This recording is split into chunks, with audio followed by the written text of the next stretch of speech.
ইতিহাসের পাতায় লেখা আছে, যেদিন আকাশে দোয়া উঠেছিল আর জমিনে নেমেছিল দৃঢ় ঈমান, সেই দিনই ঘটেছিল বদরের যুদ্ধ।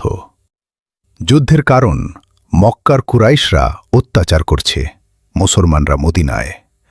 মুসলমানরা তখন মদিনায় নতুন, কিন্তু মক্কার কুরাইশ তাদের শান্তিতে থাকতে দিল না। ইসলামকে ধ্বংস করার শপথ নিয়ে 1000 সৈন্য নিয়ে তারা রওনা হল বদরের দিকে। মুসলমানদের ছোট বাহিনী মাত্র কয়েকজন সাহাবী, সাধারণ অস্ত্র, পানির মশক।